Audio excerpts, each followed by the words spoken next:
Democrat, and Charlie Crist is in the chair with me tonight. Welcome to you, Charlie Crist. It's never easy, is it, to cross the divide between two parties. Obviously, you gave it a lot of thought. Obviously, it takes a lot of guts to do it. Has the reality been better or worse than you feared or expected? It's been much better than I ever imagined it could be. You know, both Carol, my wife, and I have changed to the Democratic Party. She did it actually about a year before me.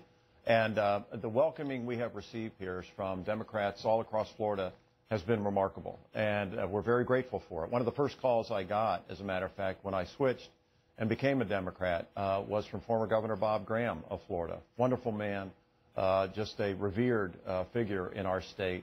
And the notion that he would take the time to get on the phone and call and say, welcome to my party, meant a great deal to me, and it meant a great deal to Carol. And so it's been wonderful. It really has. And what I have noticed... One of the main reasons that you did this was you felt that there was an extremist element to the GOP that was beginning to rip the guts out of the party. Tell me about that.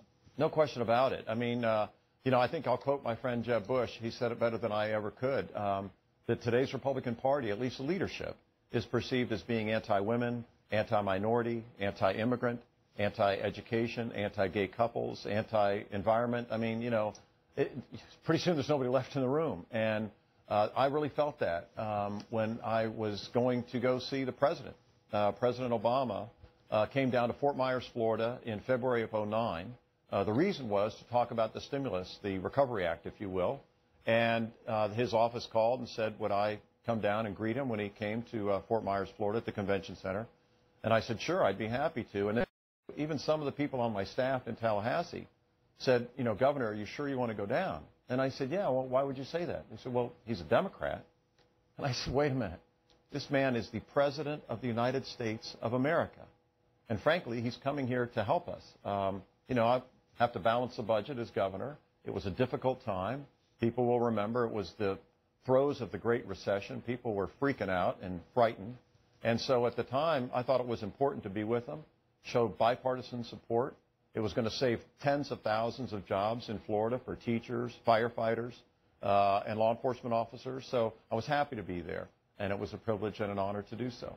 I'm still grateful to him. In the book, it's a lot of fascinating anecdotes.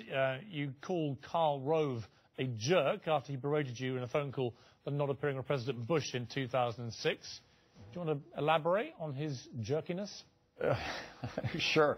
What happened is President Bush, the younger Bush, was going to come to Florida the evening before the election for governor in 2006 when I ran the first time.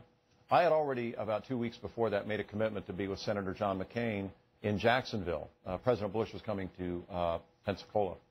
And so I called Governor Bush, you know, my friend, the president's brother, obviously, and I said, Jeb, you know, I've just gotten word that maybe your brother is coming to Pensacola.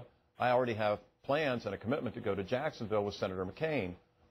Is there any way you can check into this? I don't want him to be embarrassed. That's the least of the things I want to do.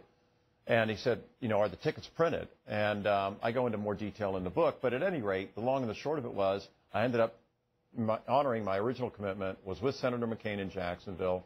The next morning of the election day itself, I get a phone call on my cell phone from Karl Rove.